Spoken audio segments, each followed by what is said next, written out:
Hurricane Milton has now moved past the east coast of Florida and out off into the Atlantic Ocean. It's now daylight, and that's giving first responders a chance to move around and to survey the damage. I want to show you a frightening moment from just north of Orlando yesterday. This video captured by a police dash cam in DeLand, Florida. A cruiser behind another vehicle just as a tree came crashing down on that moving car. The driver unhurt, but again, it was a real indication of the danger of the moment as power lines, trees, branches, everything came crashing down in the strong winds that Milton brought. Katie Simpson is still in Orlando. We spoke to her yesterday before the storm's arrival, made it through, weathered it all, and with us live this morning. Great to see you, Katie. Thank you. Why don't you show us around and give us a big picture of what Orlando looks like this morning?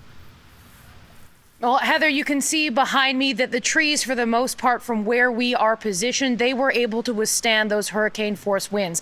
There is some debris that is in and around the ground here, but the big concern that so many people in Orlando specifically had has to do with flooding. While we were doing live hits into the National last night and overnight, our phones were buzzing. We were getting these alerts, these flash flooding alerts, with people being told to make sure they stay inside, they stay sheltered, because there is such a concern when it comes to flash flooding. From our position, we're sort of where we are set up right now. We're sort of a little bit up on a hill, so we're not necessarily in some of the lower lying areas. But there had been so much great concern, particularly for some mobile home parks that have been prone to flooding. There was concern there, and the situation became so dangerous overnight that even in Florida, remember, Florida is in Orlando is in central Florida. It is not one of those Gulf Coast communities. The winds were so strong last night that the city of Orlando put out a statement saying, "Listen, it is too dangerous for our first responders to be out on the road right now." So police and fire crews, they were pulled off the road for a temporary point of time.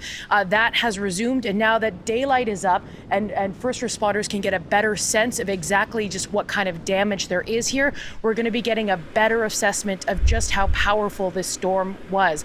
But again, that is going to be happening in communities, not just in Orlando and beyond, and in places where this storm is still causing a lot of problems. It's not over just yet.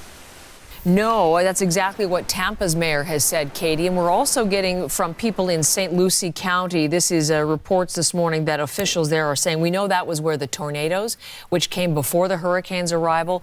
So far, we're hearing of at least 4 people killed in St. Lucie County as a result of this. So the devastation is tremendous. This is also a deadly tornado, multiple fatalities that we'll be dealing with. And as we look to these immediate hours now, what are the major concerns?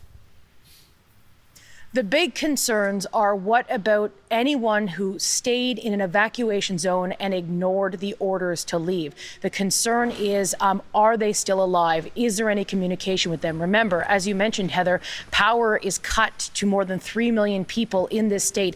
Ahead of the storm, before it made landfall, Florida pre-positioned power crews from all over the United States. They were driven in pre-positioned so that they could try and get power restored as quickly as possible. But that's still going to take some time because of downed trees and power wires, and situations just become simply too dangerous for any sort of immediate return to power. So what the big focus is right now is looking for anyone who may be in danger and needs help, particularly in those Gulf Coast communities. Authorities had warned people to leave, saying the kinds of conditions that Florida is going to experience in these particular places, they are not survivable. A lot of people did listen to the warning. FEMA, which is a federal agency that deals with disaster management, they say some 70,000 people stayed in government shelters overnight. So that's a sign people were listening to those evacuation orders. And that's just sort of a small chunk of the people who did leave, who went to go stay with friends and family, who went other places in the United States. So that's just a small sliver of, sort of the scale and the scope of people listening to those warnings. But again, not everybody did. And so now what is going to happen is we're going to have first responders trying to deal with anyone who needs help, anyone who's endangered or hurt, or possibly even worse. And then really it's the big picture damage assessment. Katie, thank you so much. Look forward to your reporting there from Orlando on this morning after Milton made impact. Katie Simpson for us this morning.